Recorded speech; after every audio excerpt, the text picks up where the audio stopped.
आज के इस वीडियो में कक्षा 12 के गणित पेपर हल के बारे में बताया जाएगा। 2025 में जो गणित का पेपर हुआ था, पेपर का कोड है 324 IY के सभी प्रश्नों को हल करके आज के इस वीडियो में बताया जाएगा और आप सभी लोग इस वीडियो को पूरा जरूर देखिए। पिछले भाग के वीडियो में प्रश्न नंबर 1 से लेकर के प्रश्न नंबर 5 तक के सभी प्रश्नों को हल करके वीडियो अपलोड कर दिया गया है। यदि उस भाग का वीडियो आप सभी विद्यार्थी नहीं देखे होंगे तो डिस्क्रिप्शन बॉक्स को चेक कीजिए, वहां पर वीडियो का लिंक मिल जाएगा, वहां से जाकर के वीडियो को देख सकते हैं। आज के इस वीडियो में प्रश्न नंबर 6 से लेकर के आगे के सभी प्रश्नों को जो है हल करके बताया जाएगा और एक एक प्रश्न को अच्छे से आप सभी विद्यार्थी समझिएगा। तो पहला क्वेश्चन आज का जो है, वक्र यक्स के पावर 2/3 प्लस वाई के पावर 2/3 बराबर 2 के बिंदु ए कामा 1 पर स्पर्श रेखा और अभिलंब रेखा का समीकरण ज्ञात कीजिए। अब यहाँ पर एक वक्र दे दिया गया है और स्पर्श रेखा और अभिलंब रेखा का समीकरण पूछा जा रहा है। तो सबसे पहले यहाँ पे लिखेंगे हल, और हल लिखने के बाद जो वक्र दिया गया है, अब उस वक्र को पहले क्या करेंगे, नोट करेंगे। तो वक्र क्या दिया गया है, यक्स के पावर क्या दिया गया है, तो यक्स के पावर 2/3 प्लस वाई के पावर जो दिया है 2/3 बराबर क्या है, 2 है। अब यहाँ पर अवकलन करेंगे, किसके सापेक्ष कहेंगे, यहाँ पर यक्स के सापेक्ष, यक्स के सापेक्ष अवकलन करने पर, अब यक्स के सापेक्ष जब अवकलन करेंगे तो क्या यहाँ पर अवकलन आएगा। अब इसको अवकलन को समझेंगे, अवकलन करने पर, यक्स के सापेक्ष अवकलन करने पर, अब यक्स के सापेक्ष जब अवकलन करेंगे तो अवकलन का नियम क्या है, जितना ये पावर होता है ये पावर आगे आ जाता है और उस पावर में से 1 घट जाता है। तो 2/3 इसमें जो है आगे आ जाएगा, 2/3 यक्स के पावर 2/3 में से 1 घट जाएगा, अवकलन हो गया। प्लस इसी प्रकार यहाँ अवकलन करेंगे तो 2/3 आगे आ जाएगा और y में क्या होगा, 2/3 में से 1 घट जाएगा और y है तो y का अवकलन dy/dx लिखते हैं और 2 का अवकलन 0 होता है। एक बार और अवकलन को समझेंगे, जितना ये पावर रहता है यह पावर आगे आएगा, उस पावर में से 1 को क्या करेंगे, घटा देंगे। और इसी तरह यहाँ पर 2/3 पावर आगे आ गया और उस पावर में से 1 क्या कर देंगे, घटा देंगे। सूत्र है dy/dx बराबर 0, क्योंकि सूत्र क्या पढ़े हैं, d/dx, यक्स के पावर n का सूत्र क्या होता है, तो n घात आगे और n में से 1 घट जाता है। तो यहाँ फार्मूला भी अगर लिखना चाहें तो आप लोग फार्मूला लिख दीजिएगा कि हमने यहाँ कौन सा फार्मूला लागू किए हैं। तो यहाँ पर x के पावर n का फार्मूला लागू किया गया है, x के पावर n का n घात आगे x के पावर n-1, जितना पावर रहता है वो पावर आगे आ जाता है और उस पावर में से एक पावर क्या हो जाएगा, घट जाएगा। जब x के सापेक्ष अवकलन करेंगे तो यहाँ पर dy/dx नहीं लिखा जाएगा, केवल y के पास dy/dx लिखते हैं और 2 का अवकलन क्या होगा, 0 होगा। अब यहाँ पे इसको जब हल करेंगे तो अगला लाइन क्या बनेगा, 2/3 उतर जाएगा, यक्स के पावर 3 × 3, 3 × 3, 2 में से 3 घटेगा तो 2 - 3/3 हो जाएगा। प्लस यहाँ लिखेंगे 2/3 हो जाएगा, y के पावर 2 में यहाँ भी 2 - 3/2 हो जाएगा और dy/dx हो जाएगा बराबर 0 हो गया। अब यहाँ 2 में से 3 को घटा देंगे, 2 में से 3 घटेगा तो क्या बनेगा, 2/3 यक्स के पावर -1/3 हो जाएगा, प्लस 2/3 y के पावर -1/3 हो जाएगा, dy/dx हो जाएगा बराबर क्या हो जाएगा, 0 हो जाएगा। अब ये -1/3 कहाँ से आ गया, 2 में से 3 घटाए हैं तो -1/3, 2 में से 3 घटाए -1/3। अब यह मान जो है 2/3 ये प्लस में है, पक्षांतर करेंगे, 0 के पास भेजेंगे तो क्या बनेगा, तो लिखेंगे 2/3 y के पावर -1/3 dy/dx हो जाएगा बराबर हो जाएगा, और ये प्लस में है पक्षांतर करेंगे तो माइनस हो जाएगा 2/3 और x के पावर -1/3 हो जाएगा। मतलब ये प्लस वाला मान को पक्षांतर किए हैं तो यह मान क्या आ गया है, माइनस आ गया है। अब ये मान को नीचे भेज देंगे, जब नीचे भेजेंगे तो dy/dx निकल जाएगा, तो dy/dx कितना आ जाएगा, तो -2/3 और x के पावर -1/3 दिया गया है, पूरे का बटा हो जाएगा और वाई का मान ये वाला जो गुणांक है वो नीचे चला जाएगा, तो नीचे जाएगा 2/3 वाई के पावर -1/3 नीचे चला गया। अब यहाँ 2/3 से 2/3 कट जाएगा, या 2/3 से 2/3 काट देंगे, 2/3 से 2/3 कट जाएगा तो बचेगा क्या, तो dy/dx हो जाएगा, बराबर हो जाएगा -x के पावर -1/3 और y के पावर क्या रहेगा, y पावर -1/3 हो जाएगा। यह अवकलन जो है dy/dx आ गया। अब इसको हम लोग समीकरण 1 मान लेंगे, समीकरण नंबर 1। अब एक बिंदु दिया है, प्रश्न में बिंदु दिया है और बिंदु के सहायता से जो है यहाँ dy/dx वाले निकाल लेंगे। तो बिंदु क्या दिया है एक बार और समझ लेते हैं हम, बिंदु क्या है। तो बिंदु दिया गया है यहाँ पर 1,1, इसका मतलब x का मान 1 और y का मान 1 जो है भरना है। अब यहाँ भर करके dy/dx का मान निकालेंगे। तो लिखेंगे यहाँ पर बिंदु लिखेंगे यहाँ पर, बिंदु क्या दिया गया था, तो बिंदु दिया गया था 1,1। तो यहाँ बिंदु 1,1 का मतलब क्या होगा, x बराबर 1 और y बराबर 1 जो निकला है वह समीकरण नंबर 1 में रखेंगे। यहाँ लिखेंगे समीकरण 1 में रखने पर, समीकरण 1 में रखने पर, समीकरण 1 में क्या करेंगे, रख देंगे। समीकरण 1 में रखेंगे x के जगह पर 1 और y के जगह पर 1। तो जब रखेंगे तो क्या बनेगा, तो लिखेंगे dy/dx हो जाएगा, बराबर हो जाएगा माइनस, और x का मान यहाँ 1 हो जाएगा, पावर क्या है -1/3 और y का मान भी 1 हो गया, पावर क्या हो गया -1/3। अब यहाँ एक का कोई भी पावर रहेगा, एक ऊपर कोई भी पावर दिया हो तो उसका मान क्या होगा, तो लिखेंगे dy/dx बराबर, अब एक का पावर कुछ भी हो तो उसका मान जो है एक ही रहेगा, आगे माइनस है तो माइनस लगा रहेगा, और यहाँ पर भी एक का कोई भी पावर रहेगा तो एक ही रहेगा, 1 से 1 को काट दिया जाएगा तो क्या बचेगा, dy/dx हो जाएगा बराबर, और एक में कटेगा तो -1 आ जाएगा, और ये बन जाएगा समीकरण नंबर 2 हो जाएगा। समीकरण 1 ऊपर बनाए हैं और समीकरण 2 जो है नीचे बनाए। तो समीकरण समझ में आ गया होगा कि कैसे जो है यहाँ -1 आया, क्योंकि 1 का कोई भी पावर हो उसका मान 1 होगा, 1 का कोई भी पावर हो तो उसका मान 1 होगा, 1 में को भाग करेंगे तो -1 आ जाएगा, समीकरण नंबर 2। मतलब अब dy/dx का मान जो है -1 आ चुका है। अब स्पर्श रेखा और अभिलंब रेखा का समीकरण निकालेंगे कि स्पर्श रेखा का समीकरण कैसे निकाला जाता है। अब यहाँ पे लिखेंगे स्पर्श रेखा का समीकरण, स्पर्श रेखा का समीकरण, स्पर्श रेखा का समीकरण। अब स्पर्श रेखा का समीकरण का सूत्र क्या होता है, तो स्पर्श रेखा का समीकरण का सूत्र याद रखेंगे। सूत्र क्या बना है, y - y1 बराबर होता है dy/dx पोस्ट में x - x1। यह स्पर्श रेखा का समीकरण है। अब बिंदु यहाँ क्या दिया है, तो बिंदु यहाँ नोट करेंगे। तो बिंदु कितना है, तो लिखेंगे बिंदु जो दिया गया था 1,1 पर जो है निकालना है, तो इसको कहेंगे x1 और इसको कहेंगे y1। मान रखेंगे तो यहाँ बनेगा y - y1, y1 कितना है 1 है, बराबर dy/dx निकाले हैं समीकरण नंबर 2। तो dy/dx का मान क्या आया था, -1 आया था, और x - x1 का मान 1 है। अब इसको हल करेंगे तो y - 1 बराबर x में का गुणा करिए -x, -1 में गुणा करेंगे +1 हो जाएगा। अब यहाँ पर x -x है, पक्षांतर करेंगे तो +x हो जाएगा, x + y, और 1 को पक्षांतर इधर कर देंगे तो 1 + 1 हो जाएगा। तो x + y बराबर क्या बनेगा, 2 हो जाएगा। x + y बराबर 2 जो है क्या है, स्पर्श रेखा का समीकरण निकल गया। स्पर्श रेखा का समीकरण का पहले सूत्र लिखेंगे, सूत्र लिख करके जो बिंदु दिया गया था उस बिंदु का मान रखेंगे, और dy/dx का मान -1 जो समीकरण नंबर 2 में निकाला गया था, मान भर करके हल किया गया, स्पर्श रेखा का समीकरण निकल गया। अब लिखेंगे यहाँ पर अभिलंब रेखा का समीकरण। तो अभिलंब रेखा का समीकरण का सूत्र क्या होता है, तो लिखेंगे यहाँ पर अभिलंब रेखा का समीकरण। तो अभिलंब रेखा का समीकरण का सूत्र यहाँ पर लागू करेंगे। तो अभिलंब रेखा का समीकरण का सूत्र क्या होता है, तो अभिलंब रेखा का समीकरण का सूत्र होता है y - y1 बराबर -1/dy/dx पोस्ट में x - x1। यह किसका सूत्र है, अभिलंब रेखा का समीकरण है। अब यहाँ पर बिंदु लिखेंगे। अब बिंदु लिखेंगे तो बिंदु क्या हो जाएगा, यहाँ पर 1,1, बिंदु 1,1 जो है बिंदु दिया गया है। अब यह 1,1 को क्या कहेंगे, इसको कहेंगे x1, इसको कहेंगे y1। अब x1 y1 है, अब इसमें मान को रख लेंगे। तो यहाँ मान जब रखेंगे तो क्या लिखेंगे, y - 1 बराबर -1 बटा, और dy/dx का मान निकला हुआ है।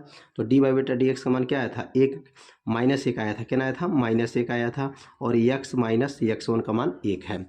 ध्यान देंगे यह बिंदु जो है प्रश्न में दिया गया है कि 1, जो है बिंदु दिया गया है और यहाँ अभिलंब रेखा के यह समीकरण का सूत्र है y माइनस y1 बराबर -1/dy/dx x माइनस x1, यह फार्मूला है।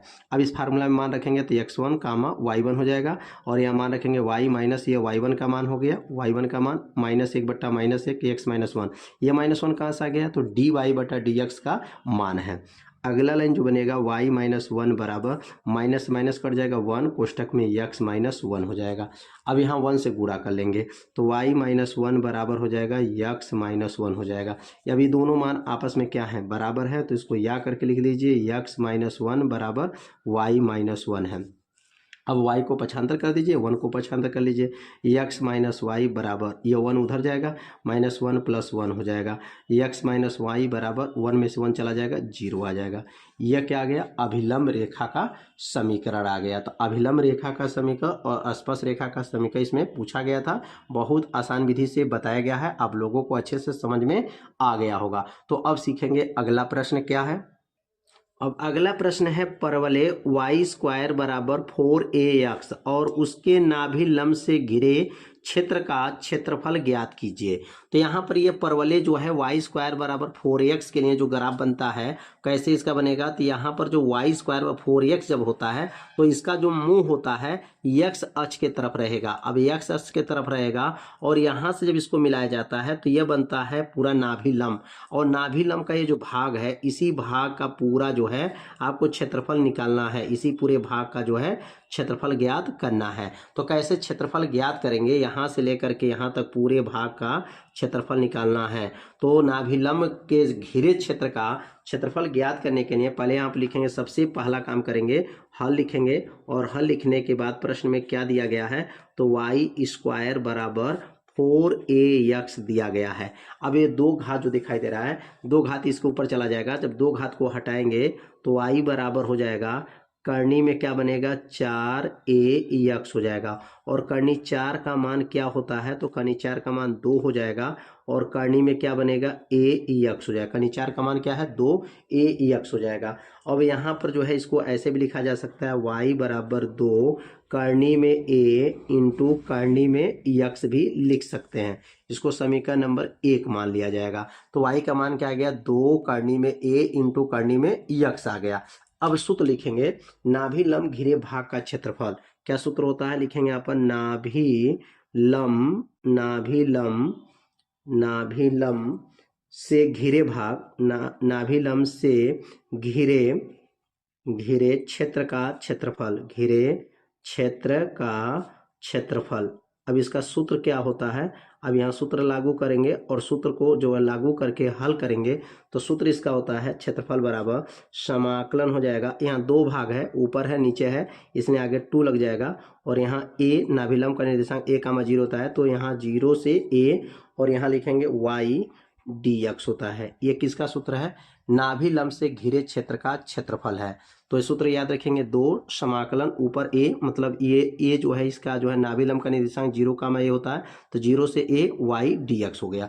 अब y का जो मान निकला है ये y का मान इसमें रख देंगे जो ऊपर y का मान निकला हुआ है। तो क्या लिखेंगे यहाँ पर 2 हो जाएगा, समाकलन हो गया a 0 हो गया। अब y का मान क्या है 2 करनी में a इंटू करनी में x हो जाएगा और यहाँ बगल में dx हो जाएगा। अब ये 2 करनी a जो है बाहर आ जाएगा, 2 करनी a जब बाहर आएगा तो 2 दूना क्या हो जाएगा 4 हो जाएगा। यह 4 करनी में क्या बनेगा करनी में a हो जाएगा समाकलन a 0 और यहाँ बचेगा करनी में x हो जाएगा और dx हो जाएगा। अब करनी को हटाएंगे यहाँ पर तो 4 करनी में a हो जाएगा समाकलन a नीचे 0। अब x का पावर ये अगर करनी हटेगा तो x का पावर क्या होता है 1/2 घात dx हो जाएगा। x का पावर 1/2 घात हो गया dx हो गया। अब क्योंकि करनी का मान 1/2 होता है, अब इसका समाकलन करेंगे तो जब समाकलन करेंगे तो 4 करनी में a, अब इसका समाकलन जब होगा तो क्या होगा समाकलन x के पावर 1/2 + 1 1/2 + 1 इसका समाकलन कर दिया गया। पावर क्या है a और नीचे क्या है 0। समाकलन का नियम क्या होता है जितना पावर रहता है उस पावर में 1 जोड़ते हैं तो 1/2 + 1 1/2 + 1 और यह उच्च सीमा निम्न सीमाएं रखेंगे a और 0 जो है यहाँ नोट कर लेंगे। अगला लाइन क्या बनेगा 4 करनी में a हो जाएगा और इसको हल करेंगे तो 2 × 2 = 3 x के पावर 3/2 और नीचे क्या हो जाएगा 3/2 हो जाएगा। कोष्टक में क्या ऊपर हो जाएगा a और नीचे 0 हो जाएगा। अब 2 ऊपर जाएगा तो 2 ऊपर जाएगा तो 4 दूनी 8, क्या बनेगा यहाँ पर 8 करनी में a और बटा में क्या है 3, कोष्टक में क्या हो जाएगा यक्स के पावर 3/2 और पावर क्या है a 0। अब यहाँ पर जो मान भरेंगे एक बार ए का ए मान भर देंगे, एक बार 0 भर देंगे, कितना आएगा यहाँ पर 8 करनी में a/3 कोष्टक में। अब यहाँ ए का मान भरेंगे, ए का मान क्या है 3/2 माइनस 0 के पावर 3/2। अब यह मान भर दिया गया। अब यहाँ पर जो ए का मान पहले ए भरेंगे, ए का मान जब भरते हैं और जब दूसरा का मान जब भरेंगे तो बीच में कौन चिन्ह लगाते हैं माइनस लगाते हैं। अब अगला लाइन क्या बनेगा 8/3। अब इसका करनी हटाएंगे, अब इसका क्योंकि एक करनी हटे क्योंकि ए भी है और यहाँ पर भी ए है, तो अगर इसका करनी हटेगा तो 1 का पावर 1/2 हो जाएगा और यहाँ ए के पावर 3/2 हो जाएगा। अब यहाँ 1/2 ये कहाँ से आ गया, ये करनी का मान हो गया, ए का मान 1/2 घात होगा, करनी हटा, और यहाँ ए के पावर 3/2, इसका मान तो 0 हो जाएगा, छोड़ देंगे। अब इसको दोनों का जब देखेंगे ए बराबर है, आधार बराबर हो तो घात को जोड़ लेते हैं, तो क्या बनेगा अगला लाइन क्या बन जाएगा तो 8/3, यहाँ बनेगा 8/3 और ए के पावर 3 1 4, 4 का आधा हो जाएगा 4/2 हो जाएगा, और 4/2 को कितना लिख सकते हैं यहाँ पर 8/3, क्या लिखेंगे 8/3 ए का स्क्वायर हो जाएगा, क्योंकि 3 और 1 जोड़ लेंगे, दोनों का आधार बराबर हो तो घात को जोड़ लिया जाता है। तो 3 1 4, 4/2, 2 से 4 को काट दीजिए, 8/3 करनी में ए स्क्वायर हो जाएगा। तो यह प्रश्न आप लोग को अच्छे से समझ में आ गया होगा। तो अब अगला प्रश्न के बारे में समझेंगे आप। तो अब अगला क्वेश्चन है अवकलन समीकरण y dx minus x plus 2y का स्क्वायर dy बराबर 0। अब यहाँ दिया गया, अब इसको हल करना है तो सबसे पहले लिखेंगे यहाँ पर हल, और हल में पहले सबसे पहला काम करेंगे, क्वेश्चन को पहले नोट करेंगे y dx minus x plus 2y का स्क्वायर और यहाँ लिखेंगे dy बराबर 0। यह मान माइनस में है, पक्षांतर कर देंगे तो यह मान प्लस में हो जाएगा, y dx बराबर हो जाएगा x प्लस 2y का स्क्वायर, यह बन जाएगा dy। अब dy को नीचे करेंगे और y को नीचे करेंगे तो क्या बनेगा यहाँ पर dx बटा, और यहाँ लिखेंगे dy हो जाएगा बराबर x प्लस 2y का स्क्वायर, और पूरे का बटा नीचे का आ जाएगा y हो जाएगा। अब यहाँ पे कौन सा काम होगा, अब अलग अलग कर लेंगे, x के नीचे और y के नीचे, तो क्या बनेगा यहाँ पर dx बटा dy बराबर हो जाएगा x बटा y प्लस 2y का स्क्वायर बटा y हो जाएगा। अब एक y से एक y यहाँ पर कट जाएगा तो क्या बचेगा यहाँ पर dx बटा dy हो जाएगा, और यह मान प्लस में पक्षांतर करेंगे माइनस x बटा y बराबर, और यहाँ बचेगा 2y। अब यह बन जाएगा समीकरण नंबर 1 हो जाएगा। अब यहाँ पर तुलना करेंगे, किससे तुलना होगा तो dx बटा dy प्लस px बराबर q से तुलना करने पर, अब इससे तुलना कर लेंगे और तुलना करके इसमें मान को निकालेंगे तुलना करने पर। अब तुलना जब करेंगे तो इसमें p का मान कितना है पहले निकाल लिया जाएगा, तो p का मान क्या है तो लिखेंगे यहाँ पर p का मान जो है प्रश्न में, अब देखिए x मिल गया, y बटा में y है माइनस है, तो p का मान -1/y है, और q का मान क्या है, q का मान 2y है। तो p का मान -1/y और q का मान 2y है। अब यहाँ सबसे पहले जो है समाकलन निकालना पड़ेगा, IF निकाला जाता है। IF बराबर क्या निकलता है e के पावर p और यहाँ लिखेंगे dy, ये सूत्र होता है। क्या होता है पहले IF निकाला जाएगा और IF बराबर e समाकलन p dy होता है। अब अगला लाइन बनेगा IF बराबर e और p का मान भर देंगे, समाकलन करेंगे और p का मान क्या है -1/y और यहाँ लिखेंगे dy हो जाएगा। ये समाकलन है p, तो p का मान -1/y dy हो गया। अब अगला लाइन बनेगा IF बराबर हो गया e, और यहाँ पर -1/y, ये सूत्र बनेगा किसका -log y का सूत्र बनेगा, log y हो जाएगा। अब माइनस को अगर हटाएंगे, अगर माइनस को हटा दिया जाए तो IF बराबर होगा, माइनस हटेगा तो e के पावर क्या बनेगा log और y का इनवर्स हो जाएगा। जब माइनस हटाएंगे तो यहाँ एक छिपा है, वो घात ऊपर चला जाएगा, -1 हो जाएगा। और नियम होता है ई और लाग अगर हो तो ई लाग जब रहता है तो इसको हटा दिया जाता है, इसका मान 1 हो जाएगा और यहाँ पर जो है y का इनवर्स बचेगा। तो क्या बनेगा यहाँ पर आई एफ का मान क्या आ गया, तो लिखेंगे आई एफ बराबर हो जाएगा ई के पावर लाग हट जाएगा, बचेगा क्या y का इनवर्स हो जाएगा। और यहाँ लिखेंगे अब आई एफ बराबर क्या होगा, तो y का इनवर्स अगर इनवर्स हटाएंगे तो 1/y हो जाएगा। तो यहाँ आई एफ का मान आ गया और समीकरण में इसको क्या मानेंगे, समीकरण नंबर इसको 2 मान लेंगे। तो आई एफ का मान निकालने का नियम पहले समझ लेंगे। आई एफ का सूत्र क्या है, ई के पावर समाकलन पी डी वाई, यहाँ पी का मान भर दिया गया है और ये सूत्र लाग का है, माइनस लाग वाई हो जाएगा, माइनस हटेगा इनवर्स हो जाएगा। और जब भी ई लाग रहता है तो ई लाग को हटा देते हैं और बचेगा y का इनवर्स, और इनवर्स हटेगा तो 1/y हो जाएगा। तो आई एफ का मान निकल गया। अब आई एफ के मान निकलने के बाद क्या कौन सा काम होता है, अब यहाँ पे समझेंगे। आई एफ जब निकल जाता है तो एक फार्मूला और लागू करते हैं, यक्स गुणे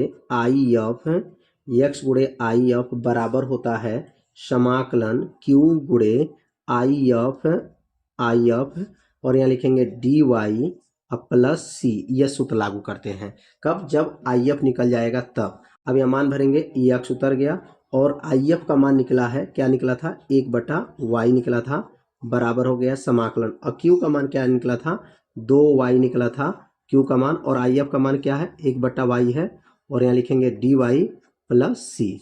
अब यहाँ y से y क्या हो जाएगा, y से y कट जाएगा और x में गुणा करेंगे तो x/y हो जाएगा, बराबर हो गया, ये y से y कट गया, बचेगा 2 dy प्लस सी हो जाएगा। अब यहाँ पर अगला लाइन बनेगा x/y बराबर हो गया, 2 बाहर जाएगा और dy का समाकलन y होता है प्लस सी हो जाएगा। अब यहाँ पर इस y से गुणा कर दीजिए, y से इधर गुणा हो जाएगा। जब गुणा करेंगे तो x बराबर 2 में गुणा करेंगे क्या बनेगा 2y का स्क्वायर हो जाएगा प्लस, और x में या y का गुणा c में करेंगे तो cy हो जाएगा। और यही जो है अवकलन समीकरण का यह हल हो जाएगा। बहुत आसान नियम से बताया गया है, बहुत सरल विधि से बताया गया है।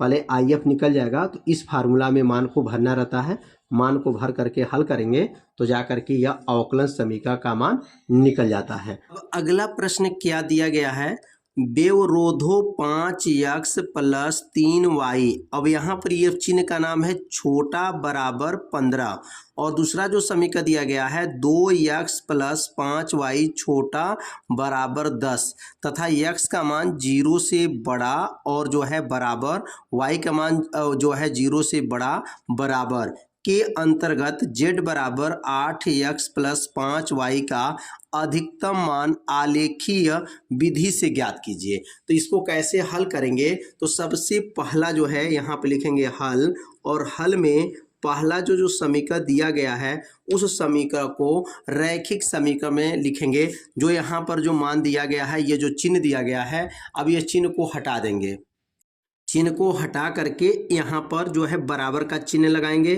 तो क्या लिखेंगे यहाँ पर, रैखिक समीकरण में लिखने पर, रैखिक समीकरण के रूप में लिखने पर, रैखिक समीकरण के रूप में लिखने पर, अब रैखिक समीकरण के रूप में अब इस समीकरण को लिख लेंगे लिखने पर। अब कैसे समीकरण रैखिक समीकरण में लिखना है, तो सबसे पहला काम करेंगे, अब जो समीकरण दिया गया है 5x + 3y बराबर यहाँ हो जाएगा 15, बन जाएगा समीकरण नंबर 1। अब इसमें जो है x का मान एक बार 0 भरेंगे, एक बार y का मान 0 भरेंगे, बारी बारी से जो है मान इसमें रखना है। तो अब यहाँ लिखेंगे x बराबर 0 रखने पर, अब x के जगह पर 0 पहले रखेंगे और रख करके y का मान निकाल लेंगे। तो x का मान जब 0 रखेंगे तो 5 × 0 + 3y बराबर क्या हो जाएगा 15, 5 शून्य 0 हो जाएगा, प्लस 3y बराबर क्या हो जाएगा 15, 0 को छोड़ देंगे। अब y बराबर क्या बनेगा, तो y बराबर हो जाएगा 15/3, तो 3 × 5 = 15, y का मान क्या आ गया, y का मान 5 आ गया। तो अब यहाँ पर बिंदु निकल गया, बिंदु कितना निकला, तो बिंदु का मान यहाँ पे जो आया है x का मान जब 0 रखा गया है, 0 रखा गया है तो y का मान 5 आया है। तो बिंदु आ गया 0,5 आ गया। तो ये लाइन आप लोग को समझ में आ गया, 0,5 कहाँ से आया। अब यहाँ पर जो है पहले वाले जो समीकरण जो माना गया है इसमें अब y का मान 0 रखा जाएगा। तो लिखेंगे यहाँ पर y बराबर 0 समीकरण 1 में रखने पर, समीकरण 1 में रख देंगे, y की जगह पर 0 रखेंगे। तो y की जगह 0 रखने पर अब y बराबर 0 जो समीकरण 1 में रखेंगे तो समीकरण 1 क्या है, 5x प्लस 3y बराबर क्या था, 15 था। अब इसमें मान को जब रखेंगे y के जगह पर 0 तो x का मान निकल जाएगा। तो क्या बनेगा यहाँ पर 5x प्लस 3y का मान 0 बराबर 15।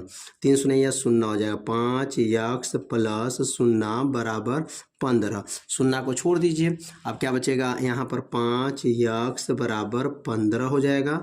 तो x बराबर क्या बनेगा, 15/5 हो जाएगा, 5 तिहाई 15।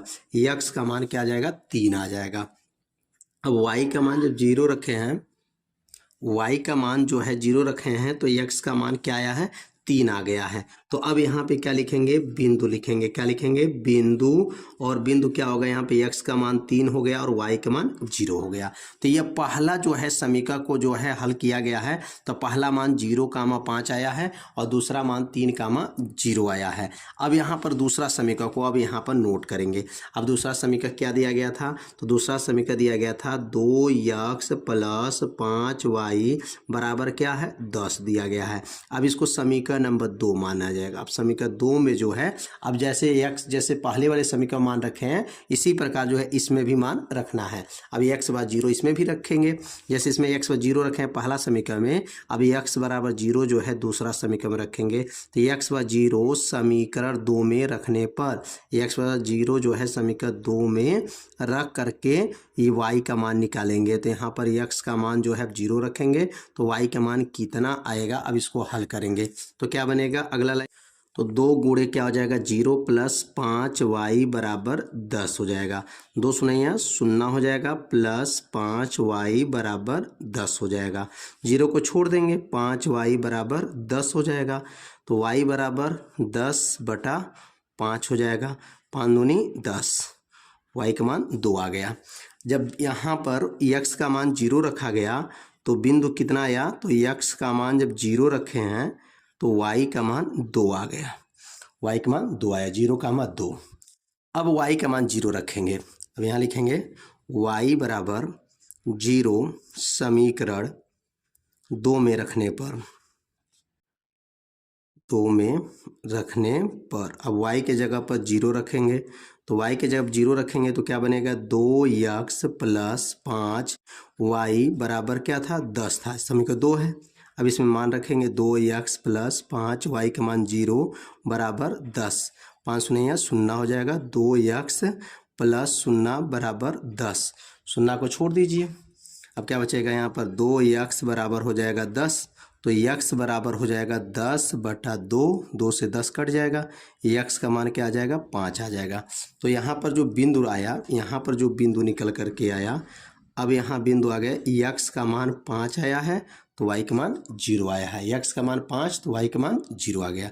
पहला जो समीकरण में 2 मान निकला और दूसरा समीकरण में 2 मान निकला, टोटल 4 मान निकल चुके हैं। 4 मान को आपको निकालना पड़ेगा और 1 मान और निकाला जाता है। अब दोनों समीकरण को हल किया जाता है। अब दोनों समीकरण को जो है युगपद जो समीकरण है, अब यहाँ देखिए ये 5x है, ये 3y है और ये 2x है, ये 5y है। यहाँ से दोनों में कोई एक मान को बराबर किया जाता है, या x के मान को बराबर करिए या y के मान को बराबर करिए।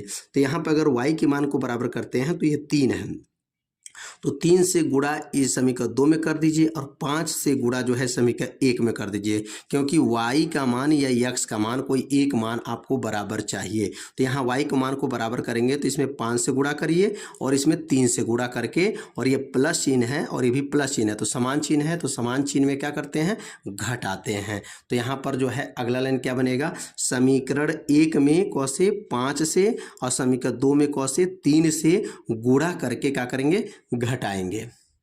तो अब यहाँ नीचे जो है आपको लिखेंगे यहाँ पर समीकरण 1 में क्या लिखेंगे, यहाँ पर समीकरण 1 में क से गुणा करेंगे 5 से, समीकरण 1 में 5 से तथा समीकरण 2 में समीकरण 2 में 3 से समीकरण 2 में 3 से गुणा करके 3 से गुणा करके घटाने पर गुणा करेंगे और घटा देंगे। तो समीकरण 1 में जब 5 से गुणा करेंगे तो 5 पचे क्या हो जाएगा 25x हो जाएगा और 3 पचे 15y हो जाएगा और यहाँ पे जो है 15 पचे 75 हो जाएगा। और इसमें जो है 2 से गुणा करेंगे तो 3 से गुणा करेंगे तो 3 दूना 6x हो जाएगा प्लस 3 पचे 15y हो जाएगा और यहाँ 3 से गुणा करेंगे तो ये 30 हो जाएगा। तो समीकरण 1 में जो है 5 से गुणा किए हैं और समीकरण 2 में जो है 3 से गुणा किए हैं और गुणा करके इसको क्या करेंगे घटाएंगे। अब यहाँ पे जब घटाया जाएगा तो यहाँ पर x का मान निकल जाएगा तो माइनस माइनस माइनस ये 15y से 15y कट जाएगा 25 में से। अब 25 x में से 6x को क्या करेंगे घटा देंगे तो यहाँ पे क्या बन जाएगा 19x हो जाएगा। क्या होगा 19x हो जाएगा बराबर हो जाएगा और 25 में से 30 घटा देंगे तो यह हो जाएगा 45 हो जाएगा। कितना हो जाएगा 45। अब x बराबर क्या आ जाएगा तो x बराबर मान आ गया 45/19 आ गया। यहाँ पर जो है x का मान जो है 45/19 आ गया। अब x का मान जो निकला है युगपत समीकरण को संतुलित करके जब हल किया गया तो x का मान 45/19 आ गया। अब x का मान समीकरण 1 में रखिए या समीकरण 2 में रखिए, y का मान निकालना पड़ेगा। तो अब x वाला मान समीकरण 1 में आप जो है रखेंगे तो समीकरण 1 में हल करेंगे तो y का मान निकल जाएगा। अब यहाँ लिखेंगे x का मान क्या निकला था तो x बराबर 45/19 निकला था। 45/19 मान जो निकला था वह समीकरण नंबर 1 में रख लेंगे। समीकरण 1 में रखने पर अब समीकरण 1 में रखेंगे और रख करके y का मान निकालेंगे। तो यहाँ x का मान जो है 45/19 जो आया है मान को रखेंगे तो क्या आएगा। समीकरण 1 क्या था 5x प्लस 3y बराबर क्या था 15। यह समीकरण नंबर 1 है। अब यहाँ पर 5 उतर जाएगा 5 x का मान क्या है तो x का मान 45/19 हो जाएगा प्लस 3y बराबर 15 हो जाएगा। और 45 में जो 5 का गुणा करेंगे तो यह हो जाएगा 225। 225 बटा क्या हो जाएगा 19 हो जाएगा प्लस 3y बराबर क्या हो जाएगा 15 हो जाएगा। अब 225/19 ये प्लस है पक्षांतर कर देंगे तो क्या बनेगा 3y बराबर हो जाएगा 15 माइनस 225 बटा क्या हो जाएगा 19 हो जाएगा। अब 19 में 45 का क्या करेंगे गुणा करेंगे। 19 में 15 का गुणा करेंगे तो 19 में जब 15 का गुणा करेंगे तो कितना आएगा लिखेंगे यहाँ पर 3y बराबर हो जाएगा। अब 15 में जब 19 का गुणा करेंगे तो यह आ जाएगा 285 माइनस 225 बटा क्या हो जाएगा 19 हो जाएगा। अब 285 में से जो है 225 घट जाएगा तो 3y बराबर क्या हो जाएगा 60 हो जाएगा। क्या हो जाएगा 60/19 हो जाएगा। अब 3 को नीचे क्या करेंगे भेज देंगे तो जब 3 नीचे चला जाएगा तो लिखेंगे यहाँ पर y बराबर क्या लिखेंगे y बराबर हो जाएगा 60/19 गुणे 3। क्योंकि यहाँ गुणा है तो भाग बनेगा। 3 से 19 को जो है 60 को काट दीजिए तो y बराबर क्या बनेगा 20 हो जाएगा। 20/19 हो जाएगा। किसका मान आ गया y का मान जो है 20/19 आ गया। x का मान क्या रखा गया था तो x का मान यहाँ लिखेंगे। अब बिंदु क्या आया था तो बिंदु जो निकल करके आया तो यहाँ x का मान जो निकल करके आया है 45/19 आया था और y का मान क्या आया है तो 45/19 और y का मान क्या आया है 20/19 आया है। तो यह मान निकल गया। x का मान जो है x का मान 45/19 और y का मान 20/19 आ गया। मतलब टोटल 5 मान आपको निकाला जाएगा। पहले समीकरण से 2 मान, दूसरे समीकरण से 2 मान और दोनों समीकरण युगपत समीकरण को हल करके 1 मान निकाला जाएगा। टोटल मिलाकर के 5 मान होगा। 5 मान निकल जाएगा तब जा करके आपको आलेख खींचा जाएगा। तो अब हम लोग सीखेंगे आलेख और आलेख कैसे खींचा जाएगा। अब एक एक लाइन को आपको समझाया जाएगा। अब आलेख खींचेंगे और आलेख खींचने के लिए सबसे पहले जो 5 मान निकला था पहले पांचों मान को नोट करेंगे। पहले समीकरण में मान क्या आया था 0,5 आया था 3,0 यह पहले समीकरण को हल किया गया था और ये दूसरे समीकरण को हल किया गया था और दोनों समीकरण को मिला के हल किया गया था, तो ये टोटल 5 मान निकला है। अब यहाँ पर जो इसको जब यहाँ आलेख खींचेंगे तो पहला मान क्या है 0,5, तो यहाँ x का मान 0 हो गया, y का मान 5 कौन होगा 0 1 2 3 4 5, यह हो जाएगा। तो 0,5 और कहाँ पे जाएगा 3,0, तो 3,0 यहाँ पे हो जाएगा 3, x का मान 3 हो गया, y का मान 0। अब यहाँ पे इसको आलेख खींच देंगे सीधी रेखा में 0,5 से 0,3 पर, और दूसरा आलेख क्या खींचना है 0,2 से 0,2 से 5,0 पर आलेख खींचा गया है।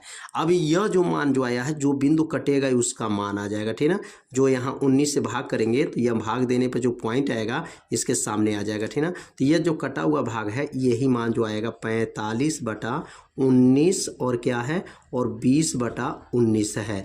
अब इसमें जो आलेख खींचना है तो आलेख कैसे खींचेंगे, क्योंकि चिन्ह जो है छोटा दिया गया है, तो चिन्ह जब छोटा दिया जाता है तो नीचे की तरफ ग्राफ खींचते हैं। याद रखिएगा नीचे की तरफ जो यह छाया किया जाएगा, क्योंकि जब छोटा रहेगा तो नीचे की तरफ, बड़ा रहेगा तो ऊपर की तरफ। चिन्ह को ध्यान देना है, चिन्ह को एक बार और समझ लेते हैं चिन्ह का मतलब क्या है। अब यहाँ पे देखिए चिन्ह जो दिया गया है ये छोटा चिन्ह है, जब छोटा चिन्ह देंगे तो नीचे ग्राफ रहेगा और बड़ा चिन्ह जब रहेगा तो ऊपर ग्राफ होता है। तो यहाँ पर छोटा चिन्ह दिया गया है इसलिए यहाँ पर नीचे की तरफ जो है यह छायांकित भाग कर लेंगे, इसको जो है काला कर दिया जाएगा। अब यहाँ पर निर्देशांक कौन कौन आएगा, यह निर्देशांक का यूज करना है और यहाँ 3 निर्देशांक का यहाँ पर यूज करके आपको बताना है अधिकतम मान क्या होगा। तो यहाँ पर लिखेंगे अब कोणीय बिंदु। अब कोणीय बिंदु क्या क्या माना गया यहाँ पर कोणीय बिंदु कितना निकला है, तो लिखेंगे आपका कोणीय बिंदु और कोणीय बिंदु हो जाएगा और जेड का मान प्रश्न में दिया गया था, जेड बराबर क्या दिया गया है 8x + 5y दिया गया है। अब इसके सहायता से जो है कोणीय बिंदु के सहायता से और जेड का मान जो दिया गया इसमें देख करके मान को भरना है। अब यह निर्देशांक जो है कौन है, तो लिखेंगे 0,2 है और यहाँ का निर्देशांक क्या है तो 3,0 है। और जो कटा हुआ निर्देशांक लिखेंगे 45 बटा क्या है 45/19 है, लिखेंगे यहाँ पर 45/19 और क्या है 20/19 है, 20/19 हो गया। ये 3 निर्देशांक आपको जो है प्रयोग करेंगे, क्योंकि जहाँ कटा यहाँ पर और यहाँ पर ये 3 निर्देशांक का प्रयोग करेंगे। अब इसमें मान को रखेंगे, अब x का मान 0 रखेंगे तो 8 शून्य ये 0 हो गया, खत्म 0 हो जाएगा यह। और ये अब रखेंगे 2 में 5 का गुणा करेंगे 2 × 5 = 10, ये 10 हो जाएगा। और यहाँ 3 रखेंगे तो 8 × 3 = 24 हो जाएगा, 24 होगा। और y का मान 0, 5 शून्य ये 0 हो जाएगा, छोड़ देंगे 24 हो जाएगा। और ये 45 रखेंगे, 45/19 और 20/19 जब रखेंगे तो इसको रख करके हल करेंगे तो कितना आएगा 460/19 आ जाएगा। और जब इसको भाग दे देंगे तो ये आ जाएगा 24.21 आएगा। तो इसमें सबसे बड़ा मान कौन आ रहा है, तो 24.21 जो मान किस निर्देशांक पाया है 45/19 और 20/19। तो लिखेंगे यहाँ पर जो है अधिकतम मान किस निर्देशांक पे निकला है, तो लिखेंगे यहाँ पर अधिकतम मान जो निकला है, अधिकतम मान कितना है 45/19 और क्या हो जाएगा 20/19 बिंदु पर है, अधिकतम मान बिंदु पर है। तो यह जो है आपका अधिकतम मान भी निकल गया। और किस निर्देशांक पर निकला है, तो 45/19, 20/19 बिंदु पर यह मान निकला है। तो थोड़ा सा ये क्वेश्चन बड़ा है, लेकिन ये क्वेश्चन हर साल के पेपर में पूछा जाता है। तो ऐसे प्रश्न को आप सभी विद्यार्थी अच्छे से तैयार कर लीजिए। अब अगले प्रश्न को समझते हैं। अब अगला प्रश्न है, बच्चों के 3 समूहों में क्रमशः 3 लड़कियां और 1 लड़का, 2 लड़कियां और 2 लड़के, 1 लड़की और 3 लड़के। यहाँ पर 3 समूह दिया गया है। पहला समूह में 3 लड़की और 1 लड़का, 3 लड़की 1 लड़का। दूसरे समूह में 2 लड़की 2 लड़की 2 लड़का और तीसरे समूह में 1 लड़की 3 लड़के, 1 जो है लड़की और 3 लड़का। यहाँ पर जो है 3 समूह दिया गया है और तीनों समूहों को पहले या संख्या को नोट कर दिया गया है, पहला समूह, दूसरा समूह और तीसरा समूह। अब आगे क्वेश्चन क्या दिया गया है, प्रत्येक समूह मतलब पहले वाले समूह से भी, दूसरे वाले समूह से भी और तीसरे वाले समूह से, तीनों समूह की बात कहा जा रहा है। प्रत्येक समूह से यादृच्छया एक बच्चा चुना जाता है। तीनों चुने गए बच्चों में 1 लड़की और 2 लड़के होने का प्रायिकता ज्ञात कीजिए। मतलब यहाँ पर एक लड़की चाहिए और दो लड़के का होने का प्रायिकता बताना है। तो सबसे पहले तीनों समूह को पहले संख्या को नोट करेंगे। पहले समूह में लड़की 3 है, लड़का 1 है। दूसरे समूह में लड़की 2 है, लड़का 2 है। और तीसरे समूह में जो है लड़की 1 है, लड़का 3 है। तो एक लड़की और दो लड़के चुनने का ढंग। अब एक लड़की दो लड़कों को चुनने का कितने प्रकार का ढंग बना सकते हैं? तो इसमें से एक लड़की और दो लड़के चुनना है। तो यहाँ पर पहला क्या शर्त बन सकता है? तो पहला शर्त बनेगा पहले समूह से एक लड़की चुन लिया जाए और दूसरे समूह से एक लड़का और तीसरे समूह से भी एक लड़का चुन लिया जाए। तो कितने हो गए? दो लड़का और एक लड़की। एक लड़की चाहिए, दो लड़के। पहले जो है शर्त से बैठ गया। अगर दूसरा शर्त हम बैठाते हैं तो क्या बैठ सकता है? पहले समूह से एक लड़का चुन लिया जाए और दूसरे समूह से लड़की और तीसरे समूह से लड़का। तो कितने लड़का हो गया? दो लड़का हो गया और एक लड़की। क्योंकि यहाँ पर एक लड़की दो लड़के को चुनना है तो दूसरी शर्त भी समझ में आ गया हो गया। तीसरी शर्त क्या बना सकते हैं? तो तीसरी शर्त बना सकते हैं, यदि पहले समूह से लड़का चुन लिया जाए और दूसरे समूह से भी लड़का चुन लिया जाए और तीसरे समूह से लड़की चुन लिया जाए तो यहाँ पर भी एक लड़की हो गया और दो लड़का हो गया। तो यहाँ पर कितने तरीका बन सकता है, कितने प्रकार का ढंग बन सकता है? तो यहाँ पर 3 प्रकार का ढंग बन सकता है। अब इसकी प्रायिकता कैसे निकालेंगे? तो पहले प्रकार से, अगर पहले प्रकार से चुने जाने की प्रायिकता क्या है? तो पहले प्रकार से चुने जाने की प्रायिकता अगर निकालते हैं तो पहले समूह में क्या है? लड़की चुना गया है। तो लड़की कितनी है? 3। तो लिखेंगे 3 अनुकूल बटा कुल। प्रायिकता का सूत्र होता है अनुकूल बटा कुल। यहाँ 3 लड़की था, यहाँ बटा 4 हो गया। और दूसरे समूह में लड़का, अब लड़का कितना है? 2 है। तो अनुकूल 2 बटा क्या हो जाएगा? 4 हो जाएगा। और तीसरे समूह में भी लड़का है, तो लड़का कितना है? 3 है। तो 3 बटा क्या हो जाएगा? 4 अनुकूल बटा कुल हो जाएगा। गुणा करेंगे 3 दूना 6, 6 3 18 और 4 चौको 16, 16 चौको 64, 18 बटा 64 हो जाएगा। इसको काट दिया जाएगा तो कितना बनेगा? 9 बटा 32। 9 बटा क्या हो जाएगा? 32। पहला जो है पहले प्रकार के चुने जाने की प्रायिकता आ गया। अगर हम दूसरे प्रकार की बात करते हैं तो यहाँ लिखेंगे दूसरे प्रकार से चुने जाने की प्रायिकता। दूसरे प्रकार से चुने जाने की प्रायिकता।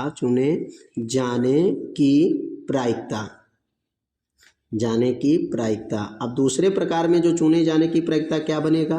तो अब दूसरे जो है प्रकार क्या है? पहले समूह से क्या लाना था? लड़का। तो पहले समूह से लड़का कितना है? 1 है। तो लिखेंगे यहाँ पर 1 बटा 4। क्या बनेगा? यहाँ पर 1 बटा 4 हो जाएगा। 1 बटा 4 हो गया क्योंकि इसमें लड़का की संख्या 1 है पहले समूह में। दूसरे समूह में क्या लेना है? दूसरे समूह में लड़की। तो दूसरे समूह में लड़की कितना है? 2 बटा क्या हो जाएगा? 4 हो जाएगा। और तीसरे समूह में भी लड़का लेना है। तो तीसरे समूह में लड़का है तो लड़का 3 है। तो लिखेंगे यहाँ पर 3 बटा 4 हो जाएगा। 3 बटा 4 हो जाएगा। अब इसका गुणा करेंगे तो क्या बनेगा? 3 दूना 6, 3 दूना 6 हो जाएगा। 6 बटा और यह भी 4 चौको 16, 16 चौको 64 हो जाएगा। जब इसको काट दिया जाएगा तो छोटा बन जाएगा। तो क्या बन जाएगा? यहाँ पर 3 बटा 32 हो जाएगा। 3 बटा 32 हो गया। अब दूसरे प्रकार भी खत्म हो गया। अब लिखेंगे यहाँ पर तीसरे प्रकार। क्या लिखेंगे यहाँ पर? तीसरे प्रकार। लिखेंगे यहाँ पर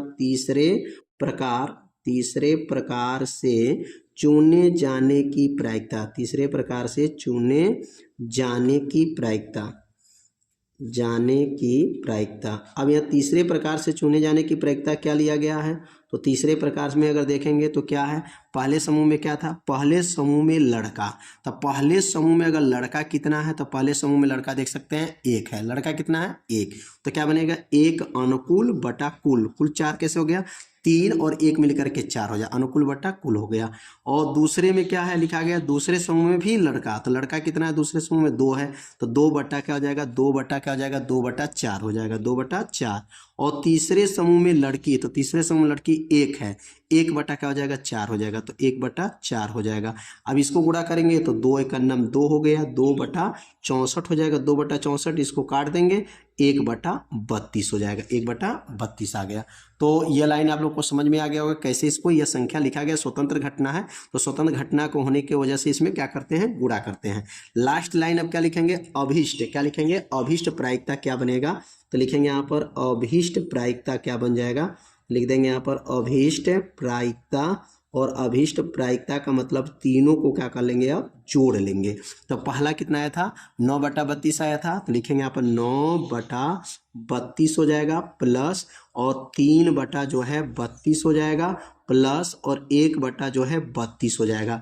तीनों को संख्या जोड़ेंगे तो 9 3 12 13, 13/32 जो है इसकी प्रायिकता हो जाएगा, 13/32 यही इसका क्या हो जाएगा, आंसर हो जाएगा। तो उम्मीद करते हैं ये आप लोग को प्रश्न अच्छे से समझ में आ गया होगा। तो ये पहले ढंग को अच्छे से समझना है कि एक लड़की दो लड़कों को चुनने का ढंग क्या है। तो इसमें 3 विधि मतलब बन सकता है, 3 प्रकार का ढंग बनेगा और तीनों प्रकार का प्रायिकता निकाल करके और यहाँ पर जो है अभिष्ट प्रायिकता निकाला गया है। तो उम्मीद करते हैं ये प्रश्न आप लोग को अच्छे से समझ में आ गया होगा। तो आज के इस वीडियो में जो है प्रश्न नंबर 6 के सभी प्रश्नों को जो है हल करके जो है आज बताया गया है। और अगले भाग के वीडियो में जो है प्रश्न नंबर 7 से लेकर के आगे के सभी प्रश्नों को जो है हल करके अगले भाग के वीडियो में बताया जाएगा और डिस्क्रिप्शन बॉक्स में उस वीडियो का लिंक दे दिया जाएगा, वहां से जा करके जो है वीडियो को देख सकते हैं। तो आज का ये वीडियो कैसा लगा एक बार जरूर कमेंट कीजिए, वीडियो को लाइक कर दीजिएगा और चैनल पे यदि आप पहली बार आए होंगे तो चैनल को सब्सक्राइब जरूर कर लीजिए। मिलते हैं अब अगले भाग में, तब तक के लिए जय हिंद, जय भारत।